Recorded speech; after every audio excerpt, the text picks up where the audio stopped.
রাজধানীর অদূরে কেরানীগঞ্জের শরীফ হাউজিং ড্রিম পার্কে দিনভর আড্ডা আর স্মৃতিচারণে মাতলেন ঢাকা মেডিকেল কলেজের K-29 ব্যাচের চিকিৎসকরা। K-29 ফাউন্ডেশনের উদ্যোগে শুক্রবার অনুষ্ঠিত হল বর্ণাঢ্য এই বার্ষিক মিলনমেলা। পুরো আয়োজনের সার্বিক ব্যবস্থাপনায় ছিলেন ব্যাচেরই প্রাক্তন শিক্ষার্থী ও সমরিতা হাসপাতালের ব্যবস্থাপনা পরিচালক doctor ABM Harun. K-29 foundation Dhaka medical কলেজে আজকে গেট টুগেদারে আমরা বন্ধুবান্ধব সাথে আড্ডা মারলাম, একসাথে খেলাম, সারাদিন পার করলাম। এটা খুবই আনন্দের এবং আমরা সবাই এখন বৃদ্ধের তালিকায় সিনিয়র সিটিজেন। এ বয়সে আমরা মিলেমিশে চলতে পারি, যেন সবাইকে সবার জন্য দোয়া করতে পারি। 1970 সালে শুরু হওয়া বন্ধুত্বের এই বন্ধন 56 বছর পরও অটুট।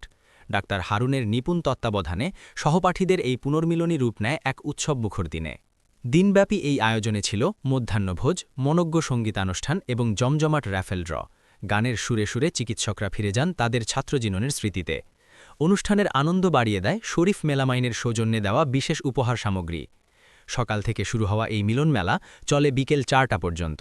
পরন্ত বিকেলে এক বুক স্মৃতি আর আগামীতে আবারও একত্রিত হওয়ার প্রত্যয় নিয়ে নিজ নিজ গন্তব্যে ফিরে যান চিকিৎসকরা।